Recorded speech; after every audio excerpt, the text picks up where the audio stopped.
So today in the series, we are going to look at the story of Hagar.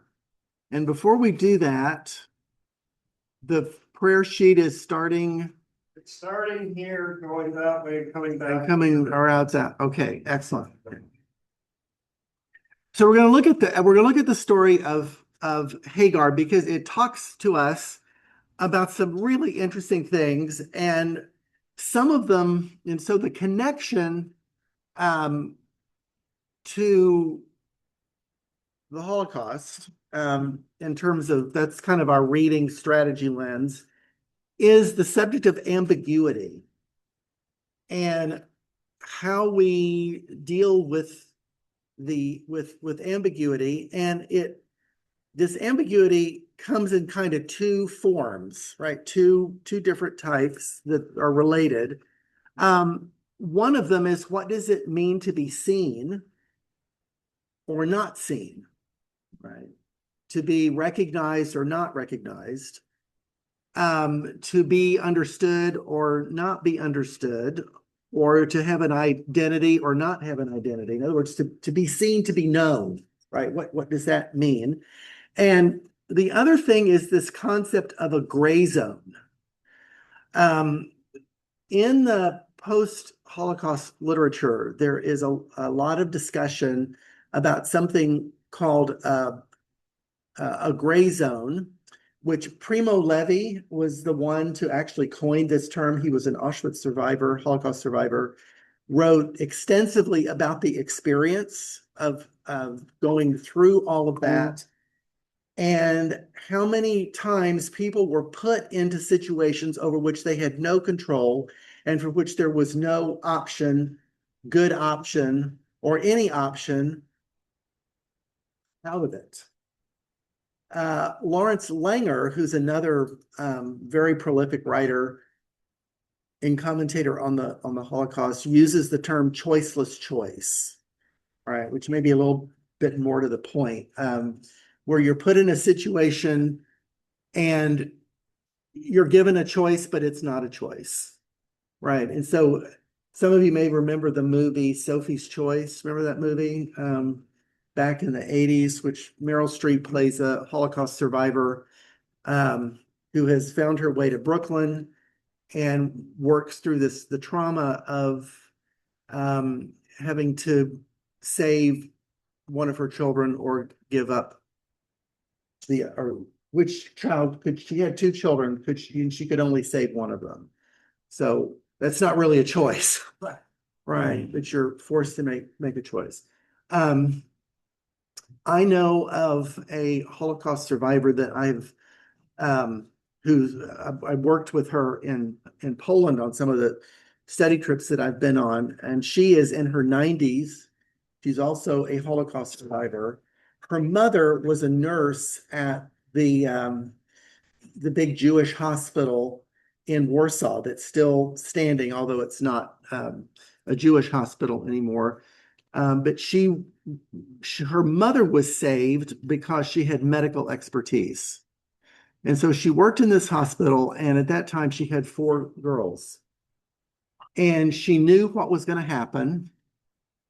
And she felt like when she had the opportunity, she could find a way to get her four girls out of Warsaw through the tunnels that she had access to because she worked in the hospital and she had connections.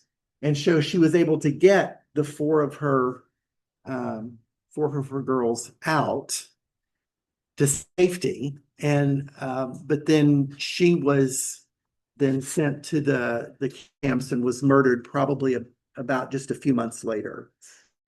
Right. The difficulty, well, that sounds like and it is a heroic story. It is a heroic story of a mother doing what she can to take care of her children. But as Wanda, who's the woman who's now 96, one of the girls that was saved, as Wanda tells the story, the thing that she lives with is that even as a survivor, as a child, right, she had a hard time the rest of her life knowing that her mother willingly gave her up, right? The experience was of almost was of being abandoned. And, she wonders if she would have, what would have happened if she had stayed with her mother and died with her mother. I mean, there's all kinds of stories like this that are they're horrific stories, but they illustrate kind of a larger point that what do we do, right, when we're in a situation and we can't see a good choice. And I think the story of Hagar is a really good story to really talk about that, because there's some really unusual features of this story that I'd like for us to point out today and then talk about it. So I want to start out with this drawing, and I couldn't really make it any bigger, but I'm going to go over here on this side. And this is a drawing. Samuel Bach, who's the artist that I've worked with, who is himself a Holocaust survivor. He's in his 90s now. This is one of his drawings.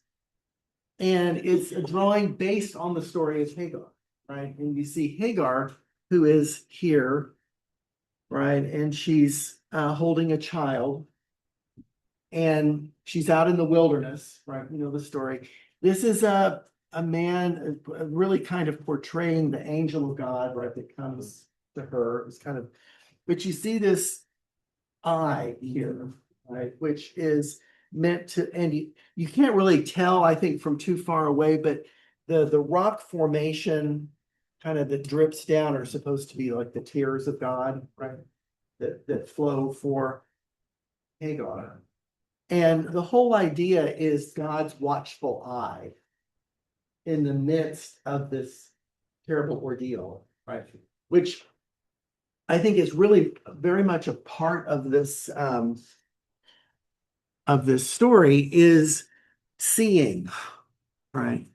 That and if you know the story, and I've printed it out for you on the handout, uh, you have Abraham and Sarah, and it comes at a point where Sarah cannot bear children, although Abraham knows that through his line, all the nations will be blessed. And so Sarah has this idea that she will, give Hagar, who is her Egyptian servant, to Abraham as a wife to bear this be a surrogate for the child. That happens. And then you have this really interesting detail. And it says in I think it's verse 3 or 4, that after Hagar conceived, she looked with contempt upon her mistress. And after that, Hagar throws her out. She's in the wilderness. She's with child. And then, I mean, what's she going to do, right? And then the angel of the Lord comes to her, pronounces the blessing on, tells her she's going to have a son. His name's going to be Ishmael, which means God hears. That name means God hears. And then Hagar gives God a name. She said, "You are the God who sees," El Roi, which means the God who sees. And so in this story, you have an Egyptian slave girl who is the one who names the God who sees, right? Which is really interesting. Because the same language of seeing, God hearing, and God knowing is the language that God uses to tell Moses who he is in the book of Exodus. All right. So if you go to Exodus 3, and I've printed that out for you, and you look at the call of Moses, that language, I have seen, I hear, and I know, is the language of God's presence in the midst of suffering, at least as far as the Genesis Exodus account goes. So Hagar kind of becomes a kind of symbol for the Israelites, right? Who later will also benefit from the seeing and the hearing and the knowing and the presence of God in in the midst of suffering, right? So I want us to keep that in mind as we go through this story and look at some other details. Um, and as we talk about this idea of a choiceless choice or a gray zone, how we think about that in light of the story of Hagar and how the story of Hagar then sort of helps us navigate that, what that might mean for us today. So, um, in this early part of the story of Hagar in Genesis, I've put some, if you look on the handout, I've put some letters or put some letters in bold just to kind of help us keep track of them. But the story has really interesting features, right? If we do a close reading of it. Because in a patriarchal society in which this was written, and granted, it was a nomadic society, and so this was pre-legal text, this was pre the law, this was pre-Ten Commandments, this was this we're still very early in God's calling of the people. And so in this story, you would kind of expect uh, the patriarch to be foregrounded in a pretty positive way. I think culturally we would kind of expect that. But right off the bat, we get a reversal. We get something we don't expect, which is now Sarah, Abram's wife, bore him no children, right? The story starts out with Sarah, not Abraham, right? You would expect to hear, as you do hear in many other places, and Abraham had a wife whose name was Sarah, and she was barren and had no children, right? But it's flipped, right? So this whole story is talking to us much like the Bible often does in a reversal of social norms, right? Jesus does this all the time, right? In the parables, things are flipped, not quite like what you would expect. But the other thing that happens is that Sarah says, "You see that the Lord has prevented me from bearing children. Go into my slave." Now, this word is really problematic, right? And it depends on, in the English, it depends on, kind of what translation you have, but it really is the idea, not so much of a slave as we would think about it, but it was more of a household servant, right? That was actually considered part of the family, right? And so with no status, right? You're just a servant in that household. So, I mean, one question is, how isn't this interesting that the first the first patriarch of Israel, the Hebrew people, has someone living in their household who was Egyptian, right? Now we know the kind of how interesting that is because we know the rest of the story, right? But in the time in which this was probably taking place, it would not have been uncommon, right, for a nomadic person or group of people in the Mesopotamian area to have commerce with Egypt, right? That would not have been that unusual. Um, anyway, she says, the Lord has prevented me from bearing children. So go to my slave, servant. It may be that I shall obtain children by her. Again, that sounds like trafficking to us. Then it probably would not have sounded that way, right? This was more culturally common than not, but still, we want to look at the human experience of this. And Abraham listened to the voice of Sarah. Um, Again, curious, something to note. Um, and after Abraham had lived 10 years in the land of Canaan, Sarah, Abram's wife, now listen to this, took Hagar the Egyptian, her servant, and gave her to her husband Abraham as a wife. So you have, now we're going to read for Hagar here, right? Hagar is a servant. She's Egyptian. She's not of the same group that Abraham and Sarah would be. She's a servant. She has no status. She's just there as part of that household, right? She is taken by the matriarch of that household and made to be a surrogate for the husband. And to do so, her status is elevated to that of a wife. So she has a status change.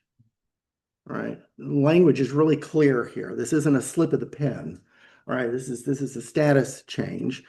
And so Hagar does this, and she goes in and she conceives, and when she saw that she had conceived, she looked on contempt. She looked with contempt upon her mistress, right? We're going to come back to that, but notice what Sarah says to Abraham. May the wrong done to me be on you. I gave my slave back to servant to your embrace, and when she saw that she had conceived, she looked with me with contempt. May the Lord judge between you and me. So Abraham says to Sarah, your servant is in your power. Do to her as you please. I mean, there's all kinds of wrong stuff here. Right? It's just all it's so messy. And notice that Sarah now talks about the language shifts back to servant. So Hagar is experiencing servant, wife, servant. Now the question is, and it is a question, right? And it's part of this practice of reading where I call it run something around the block, right? Consider different sides. What is this look? She looked with contempt. Now, before you answer that, think about this. Have you ever looked at somebody, or has someone ever looked at you? Let's put it that way. Has someone ever looked at you and you don't know what they mean by that? They don't say anything. But have you ever had somebody do that and then later you say, they gave me this look. I don't know what they meant. What do they mean by that? Right? Looks can be ambiguous. Right? We don't necessarily know until we have content. So when we think about what was this look that could have so angered Sarah that she was willing to take her out. Now, keep in mind, by this time, we know that Hagar is pregnant with a child, right? And we might ask, who throws out a expecting mother into a desert? Who does that? Right? Well, what could the look be? What are some options? Why could Hagar have looked at Hagar with contempt? Yeah, Aaron? Well, because she's pregnant and it's kind of a bragging look. Could be a lot of belly rubbing, holding her head up, pride that she can do what Sarah can't. Sarai. That is at this point, Sarai can. So, yeah, very, very possible. I put it on the sheet here for you. There's actually a proverb, Proverbs 30. It's on page 3. That says, under 3 things the earth trembles, under 4 it cannot bear up. A slave when he becomes a king, and a fool when glutted with food, and a contemptible woman when she gets a husband, and a maid when she supplants her mistress. Right. So you've got a proverb here that would argue probably for that point of view, but there could be others. What might some other looks be? Yeah. It kind of occurs to me that this is the time that Sarah realizes that she's the problem, right? Because her made hands with the can, their children, and maybe that's just a sense of she might have interpreted that sense of somebody feeling happy to be pregnant and recognizing the shame that brings on her. Yeah, it could have amplified the shame that Sarah feels, but her scheme worked, right? And she's not happy with it. Yeah, Al. I'm thinking she may not wanted her to conceive. She was just doing it to a gesture to please her husband. To please her husband, and maybe she wasn't really interested in that. Yeah. Yeah. And maybe Hagar didn't want to get pregnant. I mean, that's a possibility. I mean, this is a situation where Hagar did not have a choice. Or it could be the reason that she thought her husband was incompetent, not able to. Mm-hmm. Yeah, So, you know, lots of reasons. We don't know, right? But it's important to at least keep all of those in mind, because the result is that Hagar now is sent out into this wilderness. Now let's say something, we'll talk to something about Hagar, right? Because this is another interesting little thing. In Hebrew, the word for stranger is ger, right? And ger means somebody who lives among you, but who is not like you, right? So sometimes it's translated foreigner, but and that would be right. But the nuance is that it's somebody living in your community, but they're not like you. They're ger, right? The definite article, the, in Hebrew is ha. So hager sounds like the stranger, right? This is not an accident, right? This isn't just, oh, isn't that cool? We're meant to start identifying the notion of how do we treat someone who lives in our midst, but who isn't like us, right? A very unfortunate word that's used in English in a lot of Bibles to translate ger is the word alien, right? You have an alien living among you, right? That sounds odd to our ears, right? But Hagar is very much a stranger. Now, why is it important to notice that? Well, it's important because, seemingly got a little bit ahead of myself. When we go to the first time we start seeing a legal or a law text that has to do with how Israel is supposed to treat the stranger, comes in the book of Exodus, right? It's all over Leviticus, right? But in Exodus, we have really the first language, it's in chapter 22 and 23, is that do not mistreat a stranger because you were once strangers in Egypt. You know the heart of a stranger, right? This is said twice. And so part of the thing we want to notice with Hagar is that she was not treated well, right? For whatever reason, right? For however we might cut the first part of the story, Abraham and Sarah did not treat her well, right? They could have been justified in being upset with her. We'll give them that, right? But she was with child. She was pregnant, and in addition to that, even by Sarah's own scheme, right? She did, through a surrogate, give a child to Abraham, thinking that would do the job for God's promise. Of course, it was misguided and it was wrong, but still, that's what she did. And now, both the woman and the promise are thrown out into this wilderness.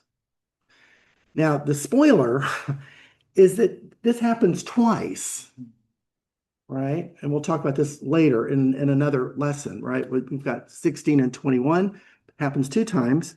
But when Sarah finds herself out in the wilderness, right, then we have the angel of the Lord that comes to talk with her. And what does the angel say? Well, the angel of the Lord found her sitting by a spring of water in the wilderness, the spring on the way to Shur, right? Verse 8. And he said, Hagar, all right, back to servant language, not wife, but servant. Hagar, servant of Sarah, where have you come from and where are you going?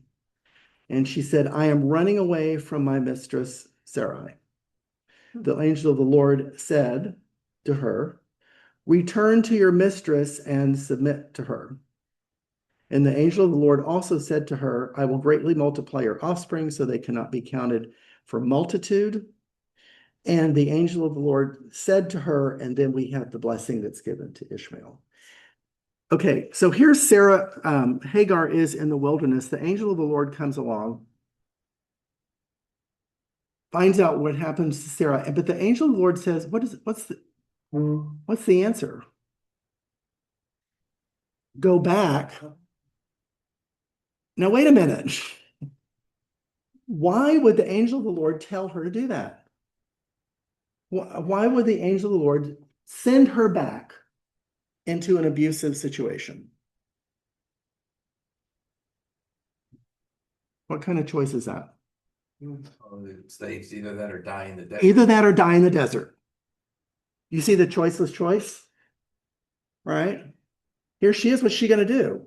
Well, she stays where she is, not going to live.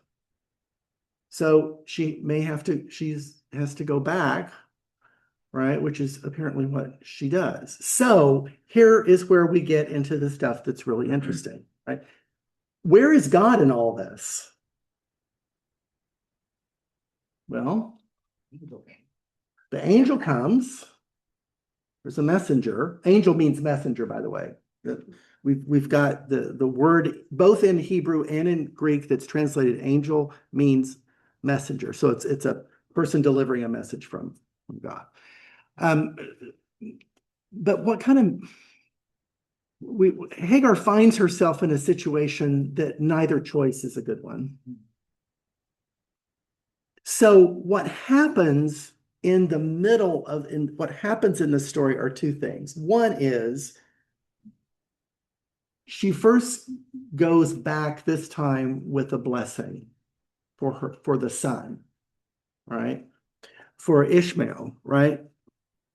And then the second thing that happens is in verse 13, after this happens, Hagar says she named the Lord who spoke to her, you are El Roi, for she said, have I really seen God and remained alive after seeing him?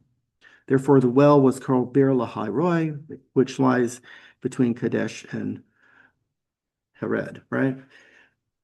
So Hagar gives the name the God who sees, which is a recognition on Hagar's part that she's going back with something maybe that she didn't know or didn't realize before. That in the midst of this horror, God sees it and is going to be with her.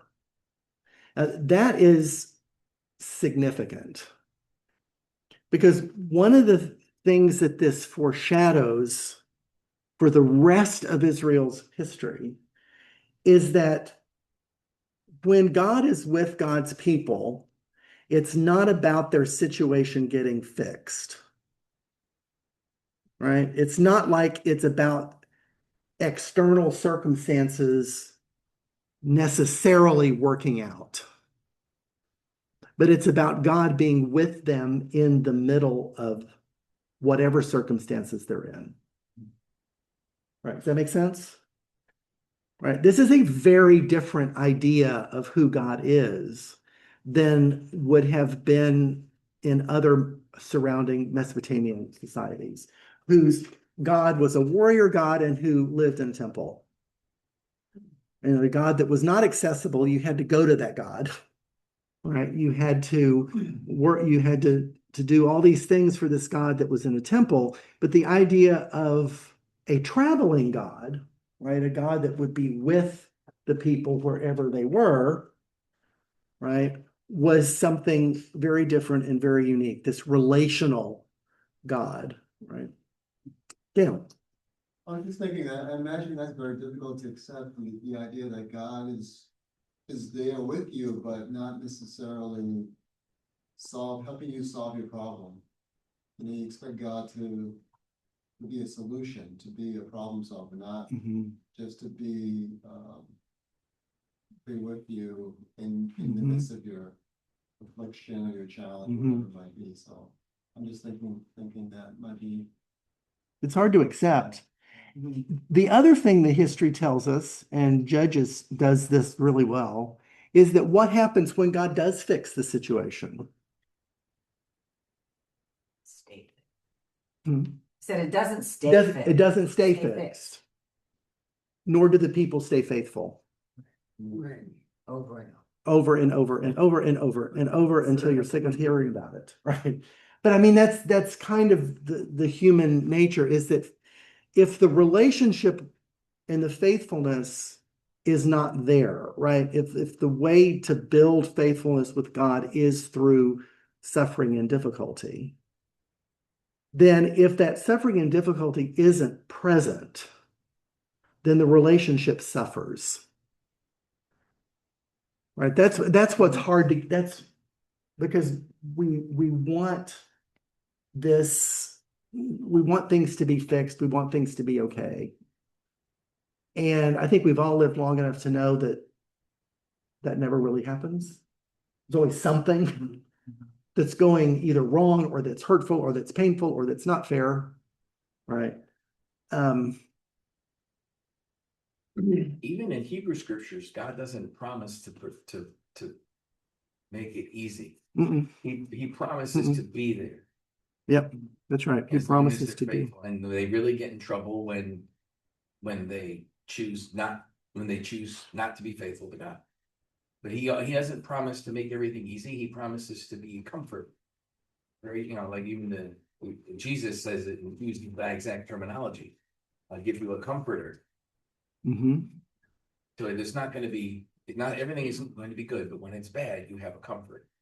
You have a comfort, right? You have the whole, I mean, today with Christ, we have the indwelling spirit, right? The Holy Spirit, that's the comforter. But even then, God's promised to be there to comfort them in Mm-hmm. their times of trial. Yeah. We're focusing on the word comfort so much that I believe I remember the King James, which uses comforter. But at that time, it means what we would call fortifier, which I like, that God is your fortifier. He doesn't solve it for you, but he does fortify you. Mm-hmm. Which comforts, great, but I just like that addition to comfort. Well, and it's a lot of what David prays for in the laments, is to have strength to stand against the enemies. Right. It's not that the enemies go away, but to have strength to stand. So it's the same. Yeah. The same thing. Yeah. Dee, you were gonna say? Actually, I like what they were saying, because as we were talking about comfort and having seen what happened at the earthquake in Haiti, I'm thinking, okay, these are very faithful people. Are they comfortable? If they pray for comfort, where do they get that comfort? But 45 is, I think, it's a much appropriate word. They can give you strength to go through, but through the whole journey of pain, at no point you're really comfortable. Mm-hmm. But you have the courage to push through. Yeah, even when you don't really know what to do next. Yeah. Which is that gray zone area, right? When you really don't know what to do. God is still there, right? He's still with you, right? And it's interesting too that, I mean, it's hard to look at these stories in isolation, right? Because they all kind of go together. But in the book of Exodus in chapter 3, when Moses asked God, "Who are you?"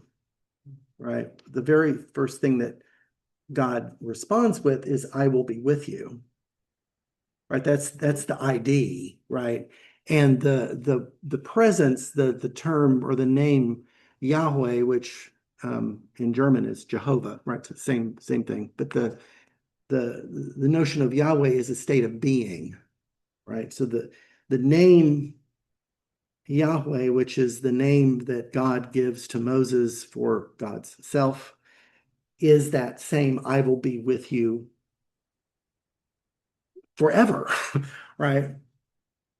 Pre-beginning, beginning, middle, end, right? God's always there. So when we think about these choiceless choices or gray zones, right?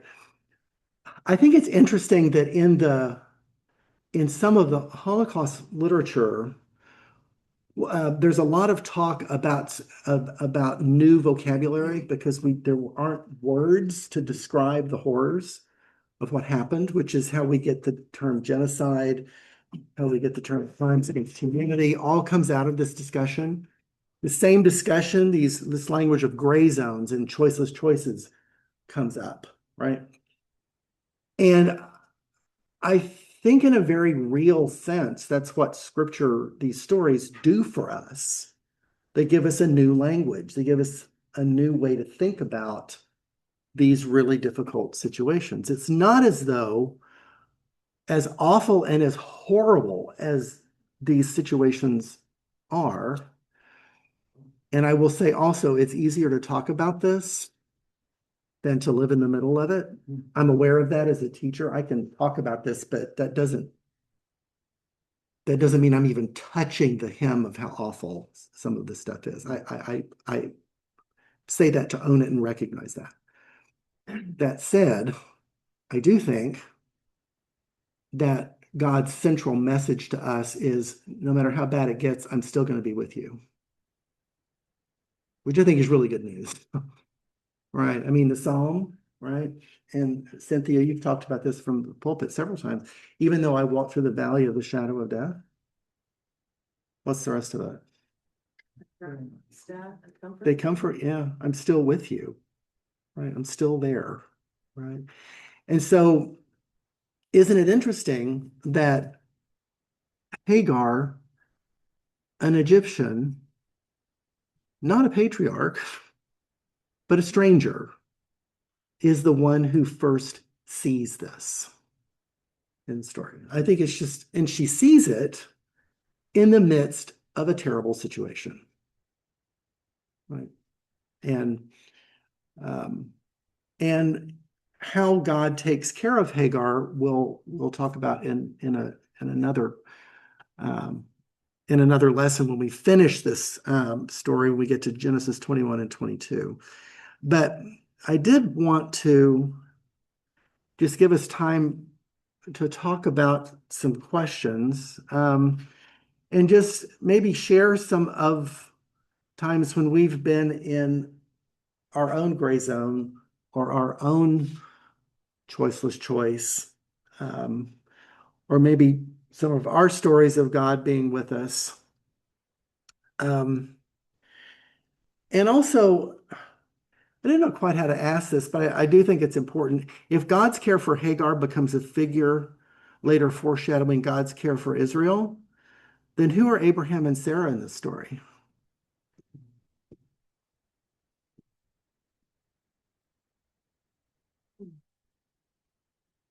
I mean, so many of these stories are metaphors, right? They function on a number of different levels at the same time. But if we have Hagar who's being likened unto the people of Israel, then Abraham and Sarah, who are they?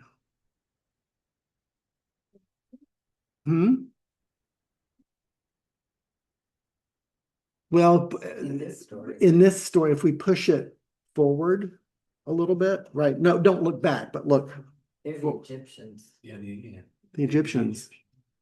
The Egyptian. So if we think of Abraham and if we think in terms of power structures, Right. right? And Hagar would be the servant, then Abraham and Sarah really are the people who should be looking after her. Go ahead. In this story, Hagar makes the decision to run away. Sarah treats her harshly, but it's sort of Hagar, she's an active actor in the story where she makes the decision to run away. And then the angel comes and you could almost say, no, it gives her hope for the future. Doesn't, tells her that she has to go back, which is problematic in a small story. Story. Abuse. But but gives her hope gives her a vision of the future.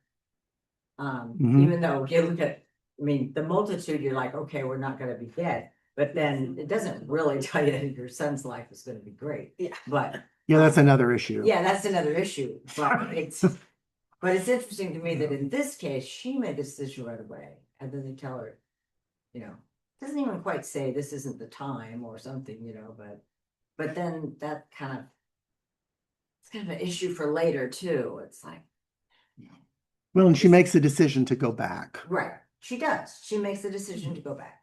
He tells her she should go back, but Mhm. she's an active actor in this story. Yes. Yeah, Yeah, she's not passive. She's not a passive, she's not Mhm. Bathsheba, she's an active person. Mhm. What would you say about Abraham?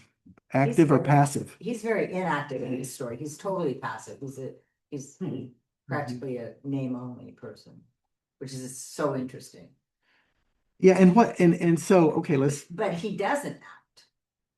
You know, he doesn't. he doesn't act. You can say he's silent and not in the picture, but that in itself is, I mean, he says, Sarah, do what you want to with it. It's like, this is your mess. You do something. He just doesn't take any responsibility. It's not. Mhm. And so what does that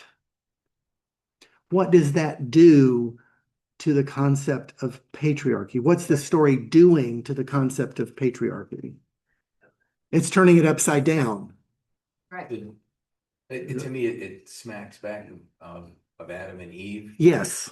Eve says, Yes. here, take this, it's good. Then Mhm. God comes down and says, you guys did a bad thing. He says, well, she did it. She She Oh, gave it to me. Yes. And then, so he's like, well, you gave her to me. Now Mhm. she's pregnant. What do you want me to do about that? And so she's like, Mhm. well, fine. I'm gonna kick I'm gonna beat her. I'm gonna Mhm. mistreat her.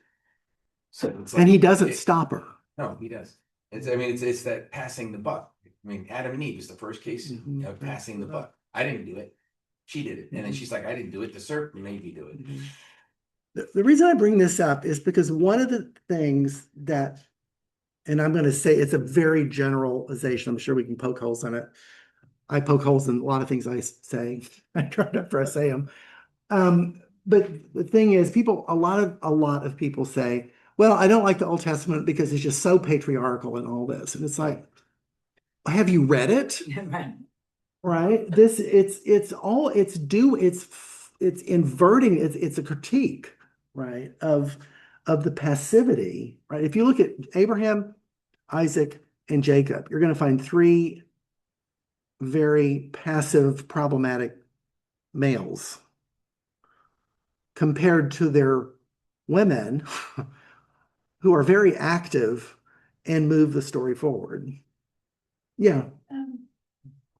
Yeah, it is, it's one thing to make a decision for yourself, because she was having a baby. So it's, if I stay out in the desert and I'm by myself, it's my life, but I'm also now, it's also the child I'm carrying's life as well. And when you read the words of the blessing, it's not exactly a beautiful blessing. I mean, it's forecasting that the child is going to not exactly have a wonderful life.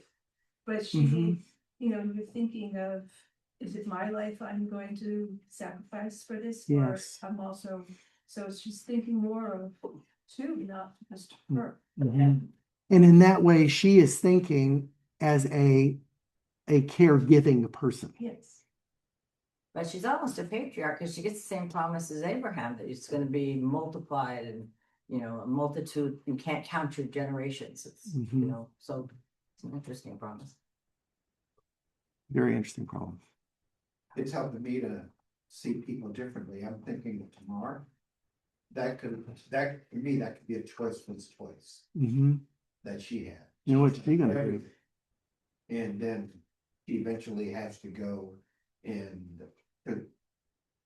be a prostitute and with the same man who's not following the biblical order. Yeah. Well, our time is up. I know our questions are not finished, but we'll have time to revisit this next week. So, Aaron.